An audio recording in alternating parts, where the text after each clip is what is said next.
Right. Okay. Thank you. Find a seat and come to order. We're ready to get started. Having solved tonight's technical difficulties, there's always new ones. Okay, so welcome to the November 2023 evening program of the North Coast chapter of the California Native Plant Society. It's important to know where you are. Now you know. Okay, I'm Carol Ralph, currently president and field trip chair. And we've got in this room some other people who have titles in our chapter, like Barbara Reisman, who's our editor, as well as the person who makes all these things work. And Donna Wilderth is our program chair who makes sure that the second Wednesday of every month, we've got something fun to hear about. And Barbara Russell is in charge of all that good food back there with her good helpers, Jillian and Frank. And we've got Paul Wilson, who's taking over as publicity coordinator for our chapter. He feels up to that, and we really appreciate that. And he's been very useful in other ways as well. Karen Isa in the back, the one who waved at you or said hello when you walked in. She's our merchandise chair and can sell you all the Christmas presents you want, as long as your friends are interested in plants or butterflies. Okay, so, well, actually, Andrea Pickart has a title of sorts. She's our Eco News editor. She puts together the CMPS page in Eco News for us. It's one of those jobs that comes up every month, and gee, here it comes again. You know, deadlines. So takes a lot of people to make our chapter run, and that's just some of them. Yeah, I see Kate Rose. She hasn't got a title, but she's important for doing a big chunk of our website stuff. Thank you. All these, oh, and there's Larry Levine. He's our delegate to the state CMPS, as well as helping with publicity and a lot of other stuff. And the Wildflower Show, right? Good. Oh, and Gordon Leppig's in the back. He's part of our conservation team. Okay, thanks everybody for coming. Karen's going to start around the Yes, I Would Like list. This is where you can sign up if you want to do things with our chapter, like starting with if you want to get email notification of the events through Groups.io, and then it's multiple choice. If you want to sign up, you put the letter for the things you want to do. And okay, now we'll get to some fun stuff. Since we're all about plants, I'd like to hear, has anybody seen any good plants in the last month? Anybody been outside and seen anything fun? Doesn't have to be a rare plant. You don't have to know its scientific name. Gosh, I know some of you people were outside because some of them were out there with me on the field trip Sunday. Right. If we saw meadowfoam in a ditch by the road, do you know where we were? We weren't here on the coast. We were inland. We were on Redwood House Road, which is up in that wonderful country that's got grassland, prairies, mixed with the conifer forest and big splotches of oak woodland. And it's all grazing land, and it's all private, so you can't walk off the road, but you can still see things. And we did find there's, mostly non-native stuff, but there in the ditch were some little meadowfoams, which I recognized because I've got them in a pot at home. And so I know what they look like when they're really little. Also on that trip, what I thought was most interesting is we stopped at a place along the creek. This is one of the branches of Yager Creek. And because what was all over the hills and all we'd seen before was Douglas fir. But here by this creek, there was some grand fir.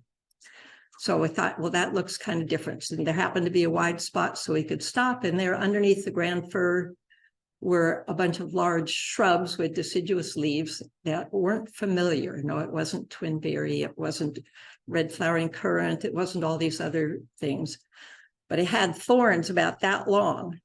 So we pretty quick decided this must be a hawthorn, and there were quite a few of them. And it's the black hawthorn, which is a native hawthorn, not the invasive one that we see all over the bottoms here and in the dune forest. So I don't see that black hawthorn very often. It was interesting to see it. Anybody else? Joanne? Yeah. Also known as Paul Wilson, if you want to know anything about ferns, or hornworts. We saw hornwort too.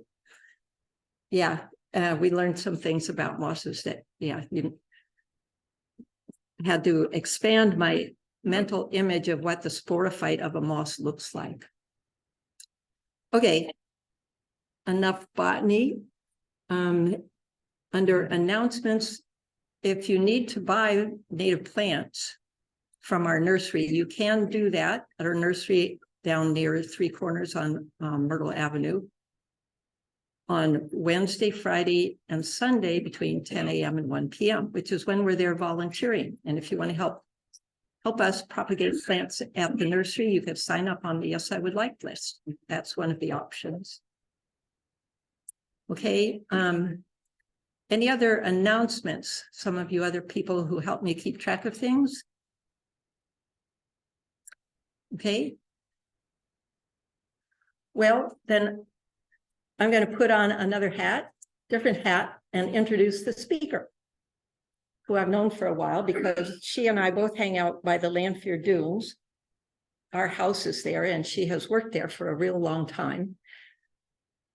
Andrea has been working in the dunes at least since she was a graduate student at Humboldt State, and she was studying the ecology of some of the dune species. Did you ever stop to think that some of those dune plants sprout from their seeds in the fall with first rains, and others of those dune plants don't sprout until the spring? Okay, so there's things like that to think about. And Andrea studied that for writing her thesis at Humboldt State. And after that, she pretty quickly ended up being the ecologist working at the Lanphier Christensen Dunes Preserve of the Nature Conservancy, which was the nucleus that started what we now call Lanphier Dunes. And so she worked there, and along the way, she and John Sawyer published a book on dune restoration, right? That's what it was about. So she was getting right in there, and when the Nature Conservancy wanted to pass on management of this property to some other organization, they ended up selling it for $5 to Fish and Wildlife Service to be part of the Humboldt Bay National Wildlife Refuge. So, and along with the deal, the refuge got Andrea, who could continue being ecologist at the refuge, which was just great because she was into restoring dunes, and that meant getting rid of the European beachgrass and the yellow bush lupin. And you can tell that she's not intimidated by big projects because she led that charge and did it. I mean, she found help and they did it. And if you want to see dunes without those plants, you go to Lanphier. Then, okay, let's see. Oh, another aspect of the dunes that Andrea has contributed a lot to is the artistic end of it. Luckily, she's a great artist, both with paints and with her camera. And a lot of the pictures that you see associated with Friends of the Dunes are Andrea's. And she illustrated the Trees and Shrubs of California book by Sawyer and Stewart, which was the first book that brought shrubs all together, Shrubs of California. You know, everybody's done a tree book, but nobody had done a shrub book. But it was an important book to have. And okay, so Andrea's artistic sense has been helping people appreciate the dunes for a long time too. Now, as part of the ecologist for the wildlife refuge, Humboldt Bay Wildlife Refuge, she doesn't get to just do dunes. She has to pay attention to salt marshes too, because the refuge includes a lot of salt marshes. And so here's where she turned her attention also, and there's another big project there, which you're going to hear about tonight. And that's probably enough. We're very honored to have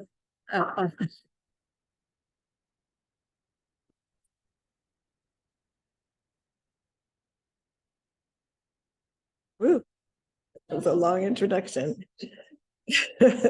So, hello, everybody. Thank you so much for coming out on such a cold night. I know it would have been easy to stay home and watch me from Zoom, but you guys braved it. And I see a few Spartina people in the audience, so that's great.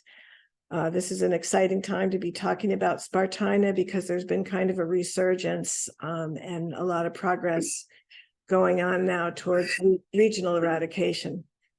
So what I'm going to do is to show you the history of introduction, the plant and its biology, the invasion ecology, spread, and then the control and the history of the control from our first efforts. Because when I first started thinking about controlling Spartina, it was way more daunting than dune restoration. So I'm kind of amazed at how far we've come. So a couple of fun facts about Spartina densiflora, which is the species of invasive Spartina we have here. It's one of 14 species of cordgrass in the genus Spartina. It's native to Brazil and Argentina, even though we got ours from Chile. And it's one of several invasive Spartina species worldwide that have had a huge economic impact around the world, negative economic impact. So one of the reasons we have to pay attention to Spartina starts with the fact that we have lost about 90% of our salt marshes since when the bay was diked and drained at the turn of the century. So this is from an 1870s map, and it shows you all of the salt marsh that was present at that time. And the purple is what we have today. So yeah, 90% was lost. And the reason we have to pay so much attention to Spartina is because 90% of that 10% is now covered with Spartina. So we're dealing with 10% of the 10%. So back in the early 80s, everyone thought that Spartina in Humboldt Bay was native, and they called it Spartina foliosa, which is a species that is actually native to salt marshes from San Francisco Bay south. And during the 80s, there was finally some attention given to it, and it was thought to be an ecotype of foliosa. So people brought it down to the Bay Area and found that it grew exactly the same. They look very different. They act very different. So it was eventually identified as Spartina densiflora. Before it was determined that it was non-native, you can see here it was already being planted in restoration projects. So there's some impacts that were obvious right from the beginning without any real study. Spartina displaces native salt marsh. Here you can see it swallowing up a salicornia marsh. It lowers vascular plant species diversity. These are some of the beautiful native salt marsh plants that grow in our salt marshes when Spartina isn't present. And another concern is that it hasn't stopped spreading. So here, this map shows between 2000 and 2010, it went from the purple and spread into where it's green. And it's still continuing to spread today in some parts of the bay.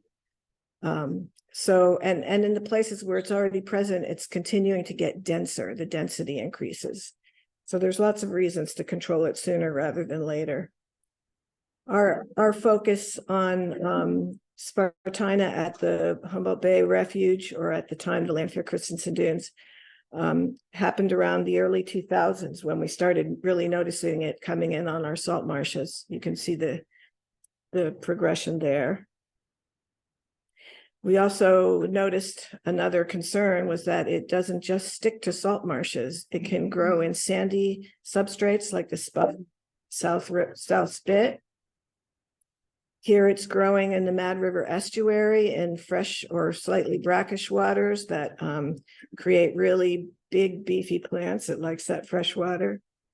And another thing is it doesn't go dormant in the winter. So all of the native salt marsh plants die back in the winter, and that gives it a great advantage in spreading while they're dormant. So we decided we needed to try to do something. And it was daunting, but you have to start somewhere. So we got a small grant, well, $14,000, which was pretty big at the time, from the State Coastal Conservancy. And the Coastal Conservancy, you'll see, has stuck with this problem of Spartina all through this history I'm presenting, and I just like to give them a shout out for that. So with that money, we did a small experiment on an island in the Mad River Slough that's owned by what's now the Refuge. And the first thing that was done on it was mapping of the density of Spartina. And then plots were placed within the different density strata. And then this is Andrea Craig. She was the one who went out and did all the work. She had to canoe to her site every time she went out there, which I don't think she thought was much of a hardship. And here she is monitoring, which was done before, during, and after. And the treatment here was using just a regular corded weed eater. And it was kind of based after the early methods that were used on European beach grass. The idea was to starve the plant, not allow it to photosynthesize. And but in Ammophila, we would dig some of the rhizomes out in here because of the mud substrate. We didn't. So I kind of had my doubts, and I was pleasantly surprised when this really kind of worked. It took 4 visits in the first year and monthly visits in the second year to get it to almost 0. And here is a chart that shows it's got the different density strata in different colors, but you can see that, well, look at the high density in dark green, you can see it going down, and the lower density plots went to 0 in this time frame. That's just from mowing, repeated mowing. And native plants came back. So you can see that this is the opposite trend. As the Spartina declined, the natives recolonized. So that was good news. And we thought we should take it a little further and up the scale a little bit. And the Coastal Conservancy was kind enough to give us a bigger grant. And this grant focused on the marshes of the Lanfear and Malel dunes. This is Gillian Levi, and she was tasked with mapping all of the Spartina in that larger area. This is what it looked like. The dark orange is the over 60%. So those are the really dense areas. And then we upped our game from a corded weed eater to a brush cutter, which the weed eater just wasn't going to cut it in large stands of this. So the brush cutter has a metal tri-blade, and you can put it in at an angle and go under the surface and cut into the rhizomes. So the rhizomes on Spartina they're shallow, they're not deep like Ammophila. And so you don't have to take the brush cutter very deep to get the rhizomes. You can see on this picture, the rhizome is mostly horizontal and there's shoots coming up. You can see this shoot on the end. I guess I don't have a pointer. But really, there's just a few inches of active rhizome. So that's one reason that this seemed possible to deal with using a brush cutter. That's like 3 inches or 2 inches, actually. So when we finished we did that over the summer and fall, and in the spring, we were pleasantly surprised. There were large areas where fresh water was coming off the dunes that we got this lush growth of triglocan aerograss, Triglocan maridimum. And it didn't stay at that density as the other salt marsh species came in.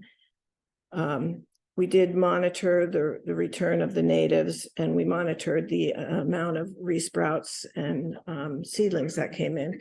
This is a graph that shows the purple is Spartina. You can see it going down close to zero. And then all the natives except for, I guess all the natives went up. It's just filamentous algae cover went down as the Spartina closed in, the algae was reduced. And then these are some of I have a different scale on this so you can see it, but these are the other native plants, all increasing except for Spergularia, which is a disturbance adapted species. So it was starting to blink out. We did get seedlings, and we used a flaming technique to kill those, working around the natives as much as possible. This did turn out to be a successful technique. This is the same spot as the last slide, so you can see the salt marshes come back nicely. All the tall grasses in this, well, they're not grasses, they're triglocan again. So when you see these pictures of the restored areas and you're seeing high plants, they're not Spartina. We did, part of our study allowed us to look at correlations, and we saw that the Spartina seedlings were correlated with algal mats. So that made sense to us because the algal mats would keep the mud from drying out as much. Now, we'd never done this before, so we didn't, and really not very many people had done it elsewhere either. So we weren't really sure if we were going to need to use revegetation with native species. So we thought we'd just go ahead and experiment with that. And we set out plots in these kind of anoxic low areas where the natives were having trouble coming back, and collected plugs of 2 native salt marsh species, Salicornia and Disticus, and planted those into those areas. And we had really good success with those. We had over 90% survivorship, but it became clear pretty quickly that the re-veg wasn't necessary. And you can see in this picture how the margins of that little peninsula are covered densely with Salicornia. And in the center, it's actually over growing in around the plugs. And eventually it just kind of overwhelmed the plugs. So the re-veg was completely unnecessary. So that was really good news, because revegetation is always really expensive. Here you see Salicornia seedlings coming up in one of the brush cut areas. So we still were interested in honing our methods, and we had noticed that, there seemed to be a lot of difference in mowing in the winter and mowing in the summer. For one thing, logistically, it was just a lot easier to do it. And I say mow, I mean grind. It was a lot easier to do it in the summer because of the tides and the weather. So we wanted to compare those two and see how they compared in terms of the number of resprouts and seedlings that came up. We also did some experiments on suppressing seeds through mowing, but I'm not going to cover that here. So this is the mortality of Spartina, which was only, pretty close in the 2 treatment plots. So that didn't really favor either one or the other. But here you can see that the summer mow resulted in way more seedlings than the winter mow. So that really tips it in favor of winter mowing, because there's a lot of work having to get rid of those seedlings. So these are just some before and after shots from that area of Lanfear and Malel Dunes. Again, the tall plants are triglocan in the after shots. There's another one. So we had really good success, and we went back to the well again and asked the Coastal Conservancy for some more money, because we felt that we needed to look at the ecology of the invasion to make the case for restoring more of the marshes. There was actually some controversy at the time about whether it was a good idea to get rid of Spartina. There was a Humboldt State professor who felt that Spartina was such an important part of the biomass in the bay that we'd be reducing productivity. And there were other concerns. So we wanted to go back and try to look at the ecosystem impacts of the Spartina. So we started with bringing in a couple of experts. This one is Jesus Castillo from Spain, and he was just here this month. And I don't know if anybody went to hear his talk, but he came and shared his knowledge because he'd been working with invasive Spartina in Spain for many years. He's a professor at the University of Sevilla. And then we also were lucky to have Alejandro Bordalas, who comes from Argentina. So that's where it's native. And they both gave us a lot of insight that helped us design the experiments that we did under this grant.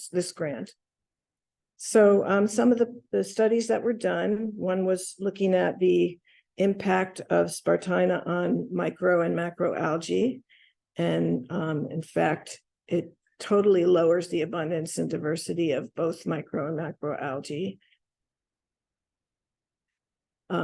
Here was the subject of productivity.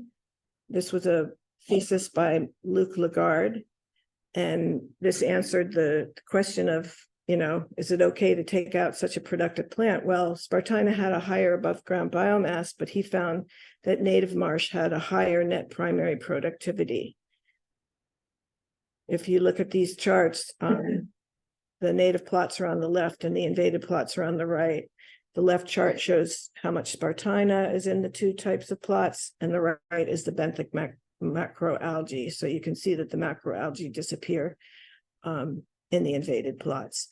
And the algae are really turned out to be a very important part of the productivity. So he found that benthic macroalgae cover was the strongest predictor of net ecosystem exchange and gross primary productivity, and that the invaded marsh showed lower net primary productivity. So that nicely took care of that argument. We also had a study on how Spartina impacted invertebrates.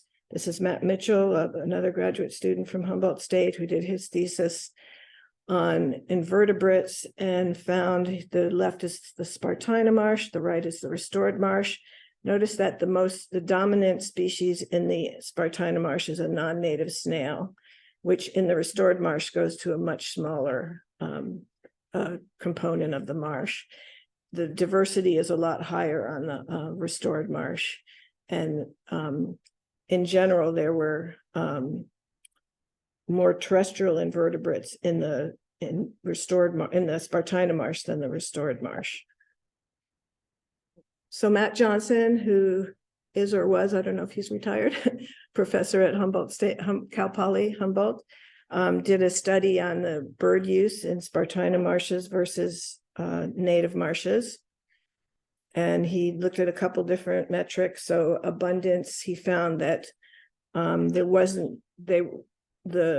abundance of birds, there was a similarity between Spartina and native habitats. But for diversity, there was a greater species richness in the native marsh, and also the composition differed. So more rails, marsh wrens, and savanna sparrows in Spartina marshes, which makes sense, and more shorebirds in the native marsh. And they're probably responding to the invertebrates who are responding to the algae that forms the trophic base. So we weren't able to do this study looking at whether we could establish a trophic cascade, but one was done in the Bay Area on a different species of Spartina. And they found that there was a shift from algae-based to detrital-based food webs that resulted in a change in invertebrate consumers, and that may cause decline or shift in higher trophic organisms, which we saw in Matt Johnson's study, what was the case affecting the bird composition. Finally, we looked at the effect of the Spartina on the two rare salt marsh plants, Humboldt Bay owl's clover, Castanea ambigua subspecies Humboldtiensis, and point raised bird's beak, Chloropyron viridimum subspecies palustre. And we did do a direct study. I'm not showing those results here. I'm showing mapping of the Castanea that we were already doing on the salt marsh. The map on the left was a pretty typical year before the restoration, and you can see there's about 3,000 plants.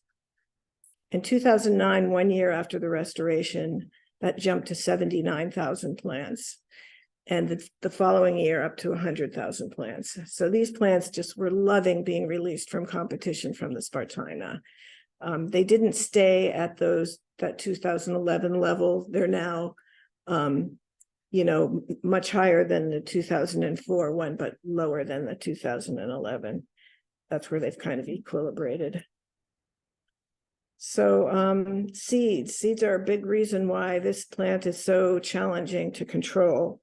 The seeds are dispersed tidally, so you can't keep them out.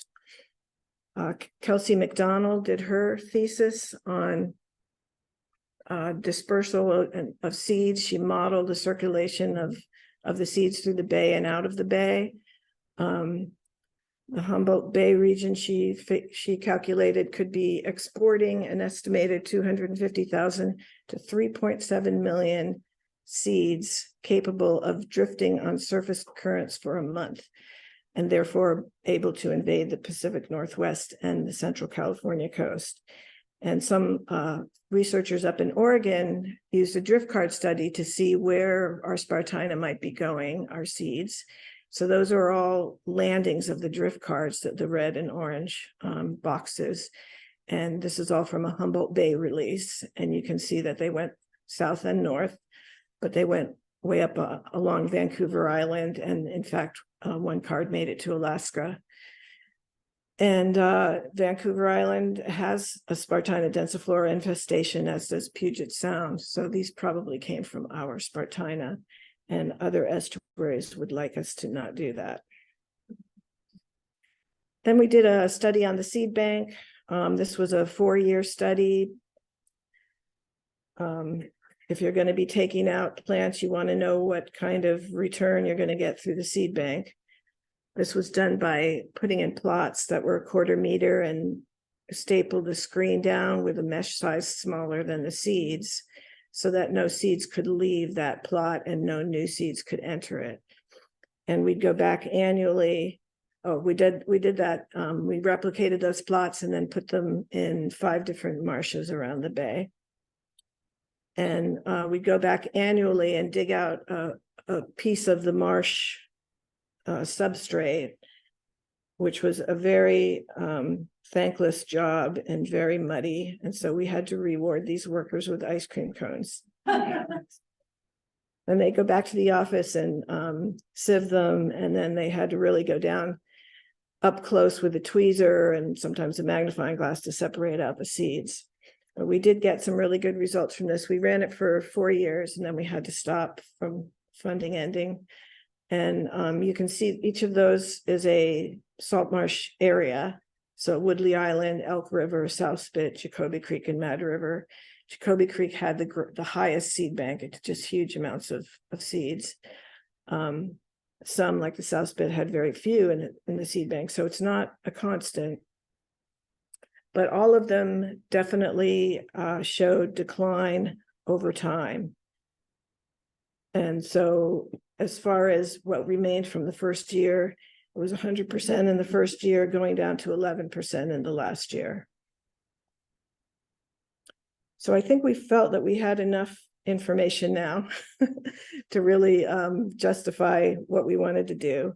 And we went to the Fish and Wildlife Service and applied for their annual large invasives $1 million grant that they give out to one refuge each year.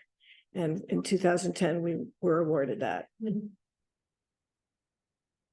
So we were able to really upscale everything. We got trailers, we got floating bridges, we got new equipment. We hired a crew, a really excellent crew of people who were very dedicated. This is really hard work, the brush cutter work, and it's done in the mud. It's done in the wintertime. So I really admire these people. This was our main crew. You have to pick up the rhizomes after you use them. No, they don't resprout. You just leave them there. Sometimes you miss some and they'll resprout. So you can, that's one way that they come back. the man on the right here is Luke Lagarde, who did the productivity study, and he was also the crew leader for this. Did an excellent job. Here's one of the floating bridges that we had to use so we could get to islands easily without boating. And with some of our money, we still wanted to refine our treatments a little bit more. There was a question about depth. How deep should we be grinding? So we put out a series of plot in the very, very dense Spartina at Jacoby Creek. And we had 3 treatments and a control. The 2 treatments I'm going to talk about are the light grind and the deep grind. So the light grind was grinding down to 3 inches and the deep grind was 5 to 6 inches. But I think, in fact, they went a little bit deeper on both of those. And this is just to remind you that, 3 inches should be able to do it, or certainly not much more. So here's some before after pictures in that you can see how dense that Spartina is. This is 5 years later. It's mostly a closed canopy of Salicornia. This is a very low marsh. And then this was a deep grind plot, and you can see that 5 years later, it still hasn't filled in. It has filled in since that date, but it took a long time. This is what one of the deep grind plots look like, and you can really see the elevation change. So we really were changing the elevation of the marsh. We measured that impact, and we saw that, we lost over 2 inches of marsh elevation, but that it came back within a year and a half. We looked at the labor needs, as you would expect, and the light grind was easier, less labor than the deep grind. And then we decided to scale up even more, and we borrowed a Marshmaster, which is an amphibious tractor, from another refuge because we didn't own one. And we used this to mow and then rototill in large flat areas where it was accessible. The Marshmaster doesn't swim by itself very well, so we had an airboat that we pushed it around with. And then this is just a picture of the rototiller attachment. We rototilled to a depth of 8 inches. And these were some of the results. This is looking at all our different projects across the y-axis, the x-axis, excuse me. So Lanfear brush cut, Malel brush cut, Jacoby Creek light grind, Jacoby Creek deep grind, and the Marshmaster. And so we looked at that in terms of resprouts and in terms of seedlings, and you can see that the Marshmaster was very superior. The light grind and deep grind were also a lot better than the brush cuts that we had done previously. I attribute that at least in part to the fact that it was a controlled experiment. There was a high degree of quality control, and it was a large expansive area rather than, patchy. So I think that that's one of the reasons those were so low. But the Marshmaster looked like a great tool. We did have some seedlings come up, and we used propane torches to kill those. The marsh closed over within about a year. And then what happened was we were leaving the marsh out, the rototiller out on the marsh overnight, and some kind soul came and put sand in the oil case or something. We had to send it all the way to Mississippi to get it repaired for $20,000. So then we gave it back to the refuge who didn't want us to have it anymore. So we didn't get to finish the last piece of our restoration on the Eureka Slough, but we're fundraising for that now. So this just these maps show the areas we did restore. That's the Mad River Slough and Jacoby Creek. And we did quite a bit of the South Bay because a lot of it's owned by the refuge, all the green areas. These areas are all maintained now because we are still getting seeds in the tides. So we spend about $50,000 a year having crews, and it's usually RCAA crews at this point, come in and just basically go through and find the returning Spartina and spot grinding it. So this is a really important point. If you want to get rid of Spartina, you really have to go into it knowing that there's a maintenance need. And if you don't have the resources for that, then don't even do it, because you're just going to see your marsh get reinvaded. but some of the later projects now, there was the most recent project. Well, let me just show you a couple before after shots from our large project. Some of the larger projects now, this is showing, so all of this is kind of working towards regional control so that we don't have to worry about the seed bank anymore.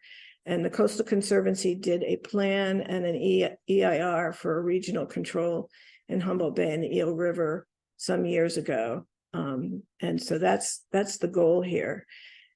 We're starting to make real progress. The blue areas on this map are either funded or already or in progress or already controlled. And the red areas have not yet been done, but you can see it looks to me like at least half of our Spartina is targeted or has been restored. The Spartina at the Eel River Wildlife Area is using a different technique. They're spraying with imazapyr. In this picture, they're actually standing in Ammophila, so you might notice that and wonder why, but they're actually doing it in the marsh. And RCAA is working with Caltrans, who has funded the control of Spartina over all of Tuluwat Island, the old Indian island. And they've actually set aside an endowment to pay for the maintenance in perpetuity. So that's really great. So a lot of progress, still some ways to go. Any questions?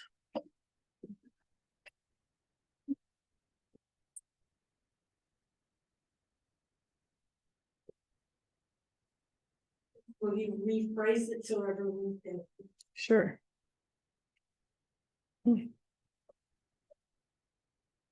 Okay, in the back. They're using imazapyr. It's also called Habitat. So that's a broad spectrum herbicide. It shuts down. It doesn't allow the plant to construct amino acid chains.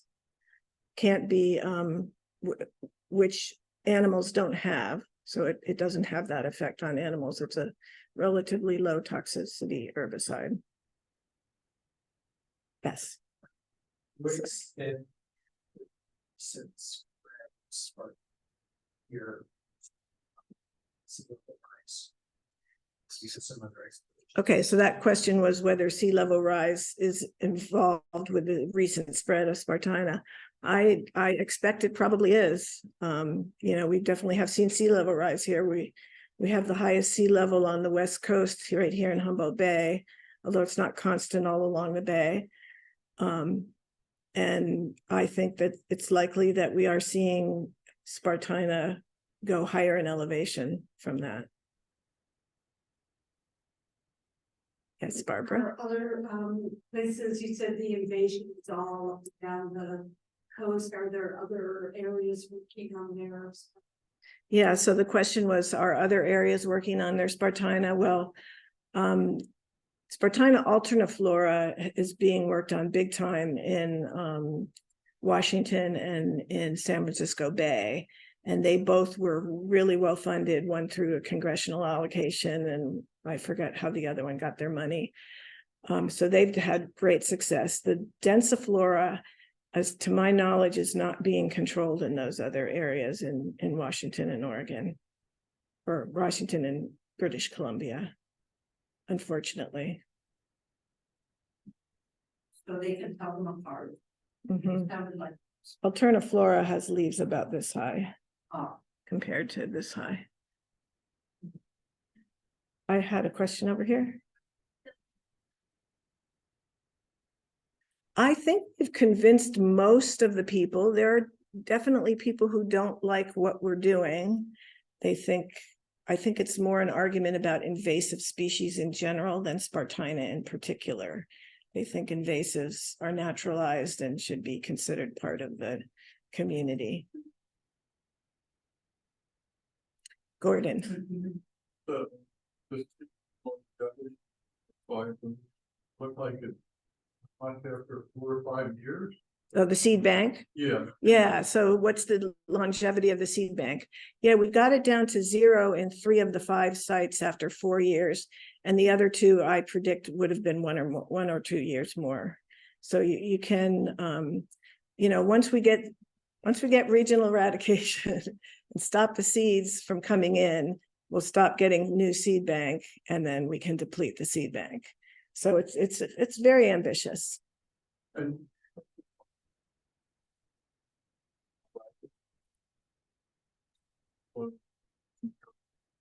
spreading up to the water. Yeah, I had that in the slideshow, and I'm forgetting now what it was. A month. It was a month. Yeah, so they can get up they can get up there. No problem. Carol. If you wanted, let's see, you figured out you wanted the grass in the winter, so they won't spread seeds. That's because they haven't got seeds on them. There's No, spread. so why do we treat in the winter? The seed, to me, trying to prevent the seed production is like, finger in the dike. So the main reason we do winter treatment is because it's cheaper and it's more successful at reducing seedlings coming back in the spring. Does that make sense?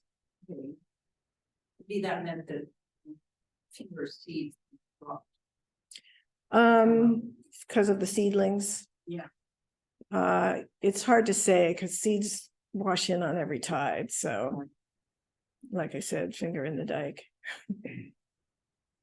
Any other questions? Yes. So do you have the funding to continue?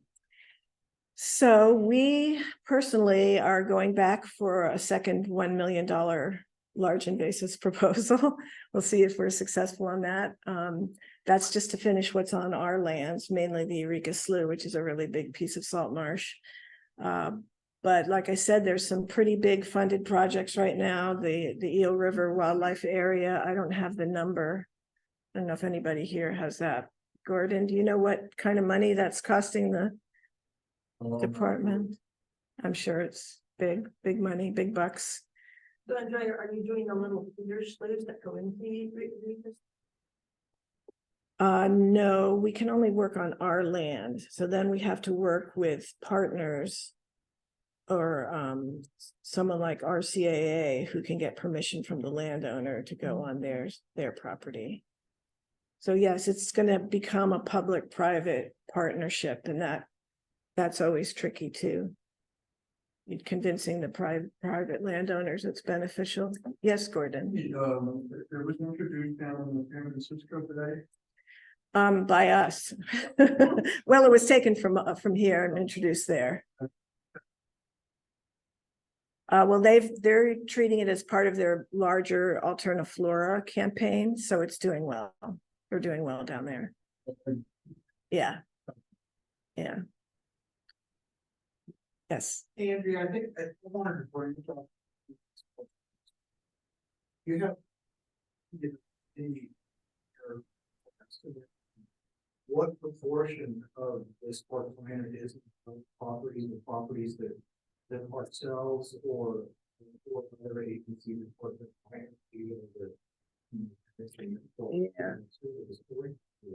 Right, exactly.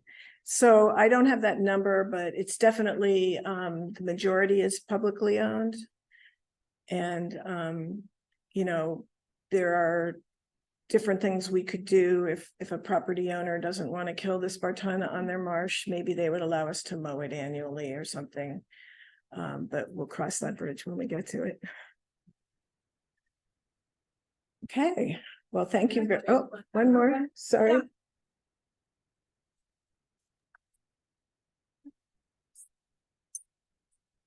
Yeah. Fairly like that can use bodies to do this. I used to do it like when I was an undergrad at the National Marsh. But there are opportunities where you can do. Yeah, well, you definitely help us with our dune work. It's a little trickier with the Spartina work because a lot of it involves this kind of dangerous equipment. we did use volunteers to do all of the re-veg. And if there was a need for that, we'd continue using volunteers for that. Sometimes there's a particular circumstance like Spartina growing on a dike that's got rock in it and you can't brush cut it. So we have used volunteers there to dig it out. So there's some opportunities. Who would contact? If somebody wanted to help, who would they contact? I would contact RCAA because they're doing most of the work around the bay right now. So if you're interested in volunteering, contact Candace Reynolds at RCAA. Andrea, I do have a question for you. Yes. This is Andrea from Zoom. And I wanted to ask you about the herbicide. Who's applying the imazapyr? And I learned a nickname for it, easier to remember. I'm a zapper. That might help people remember that. But who's applying that? What agency? And what? I'm sorry, I don't know what RCAA stands for. Oh, sorry. So RCAA is Redwood Community Action Agency. They're a nonprofit, okay. Eureka. And the agency doing that is California Department of Fish and Wildlife. Okay. They have a huge amount of Spartina to deal with. I don't think that's the only treatment they're using. They're also using brush cutting, and I think they're planning to use marsh masters as well. And you mentioned something about that doesn't allow the I'm sorry, you said doesn't allow the plant to construct amino acid chains, so it's not harmful to animals? Because the animals don't have those amino acid chains. Okay. They don't have to construct them. And what was the name for RCAA? Candace Reynolds. Reynolds. Okay. Thank you, Andrea. You're welcome. Okay, last call. So much work, Andrea, and all these historical studies to see what's the best way to do it. Really interesting. Mhm. Thank you, people in this room. Very fine.